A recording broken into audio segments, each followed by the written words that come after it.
Assalamualaikum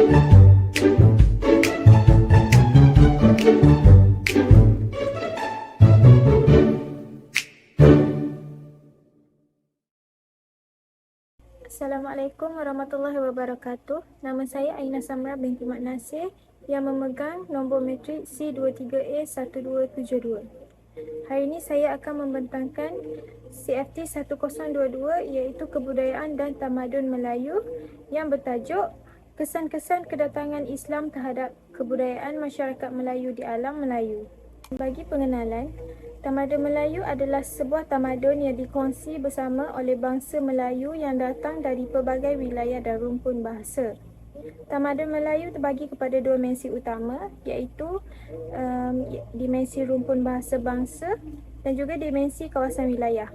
Berdasarkan dimensi rumpun bahasa bangsa, tamadun Melayu merangkumi dalam rumpun Austronesia Nusantara, ras Melayu Polinesia, ras kulit coklat dari timur lautan Hindi dan Pasifik.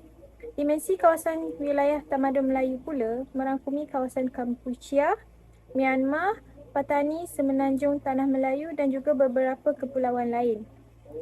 Tamadun Melayu berpusat di kawasan yang dikenali sebagai Alam Melayu atau Nusantara kini.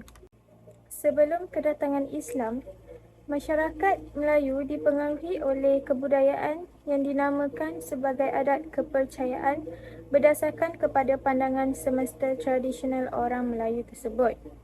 Kebudayaan sesebuah masyarakat adalah berbeza antara satu sama lain dan pandangan semesta Melayu berpusat kepada manusia yang mana ia merupakan tanggapan terhadap alam iaitu alam nyata dan alam gaib dalam kehidupan mereka.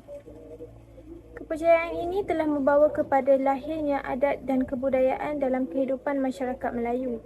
Umumnya, pandangan semesta masyarakat Melayu terbagi kepada tiga bahagian iaitu zaman pra-Islam, zaman Hindu-Buddha dan juga zaman kedatangan Islam. Seterusnya, apabila tibanya zaman kedatangan Islam, Islam mula tersebar di wilayah Nusantara pada awal abad pertama Hijrah atau sekitar abad ke-7 hingga 8 Masihi. Proses pengislaman telah berlaku pesat dan antara kerajaan Islam yang berjaya dibentuk ialah seperti kerajaan Aceh, Terengganu, Melaka, Patani, Brunei, Sulu dan lain-lain. Agama Islam dikatakan telah datang ke Nusantara melalui tiga jalan utama berdasarkan kepada teori yang dikemukakan oleh para sarjana iaitu Islam dari tanah Arab, India dan juga China. Kita teruskan kepada kesan kedatangan Islam terhadap tamadun masyarakat Melayu.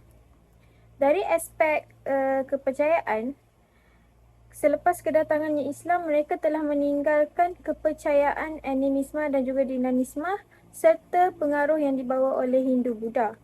Mereka sekarang telah mengamalkan kepercayaan terhadap ketentuan Tuhan, hormat menghormati dan menitik beratkan terhadap persamaan taraf. Seterusnya dari aspek pendidikan, selepas kedatangan Islam ini juga golongan bawahan turut berpeluang menerima pendidikan sama seperti golongan atasan.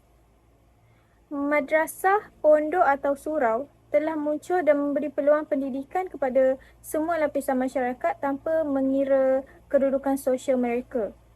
Kemasukan Islam ini juga telah menjadikan bahasa Melayu daripada bahasa lisan kepada bahasa persuratan. Dari segi kesenian pula, masjid merupakan pusat ibadat utama umat Islam yang telah menunjukkan beberapa ciri khas seni yang merangkumi unsur-unsur seperti bumbung domet, mihrab dan lain-lain. Seni khas ini melibatkan penggunaan tulisan Arab yang cantik dan artistik sering menggambarkan ayat-ayat Al-Quran. Seni logam dalam mata wang dan senjata dalam masyarakat Islam juga merupakan artifak praktikal dan satu cara untuk menyebarkan nilai-nilai agama dan budaya Islam melalui unsur-unsur seni dan juga kecantikan. Seterusnya ialah dari aspek sosial. Tiada lagi sistem perhambaan dan juga amalan kasta seperti yang diamalkan sebelum kedatangan Islam. Islam juga mengajar anggota masyarakat Melayu untuk mengukuhkan hubungan persaudaraan di kalangan umat Islam dan saling membantu antara satu sama lain. Kedatangan Islam ini juga telah membentuk masyarakat dan budaya Melayu yang kuat dan bermatlamat ke arah kebaikan. Yang terakhir ialah dari aspek politik dan juga pentadbiran. Selepas kedatangan Islam, sistem pemerintahan telah bertukar kepada sistem pemerintahan yang berlandaskan ajaran Islam. Sultan telah dianggap sebagai ketua yang tertinggi dan bertanggungjawab untuk melindungi agama dan adat istiadat. Sultan juga memikul tanggungjawab dalam memperkenalkan dan melaksanakan undang-undang berdasarkan undang-undang syariah Islam dalam pentadbirannya bagi menjamin keadilan dan kesaksamaan. Apa yang boleh saya simpulkan secara keseluruhannya, Islam secara konsisten lebih membentuk akar umbi dalam pemikiran dan pandangan sejagat masyarakat Melayu. Nilai-nilai Islam ini juga penting untuk membentuk pandangan dunia masyarakat Melayu, dan kesan daripada pengaruh Islam ini seperti yang dibincangkan dalam kajian ini telah meresap dengan mendalam dalam kehidupan orang Melayu dan membentuk nilai-nilai ketaatan dan keimanan kepada Allah Subhanahu Wa Taala yang seterusnya membentuk nilai-nilai baru dalam budaya Melayu. So, dalam konteks negara majmuk, kerjasama dan toleransi amatlah penting bagi mengekalkan keamanan dan keharmonian. Sekian saja daripada saya untuk pembentangan ini. Assalamualaikum warahmatullahi wabarakatuh. Terima kasih.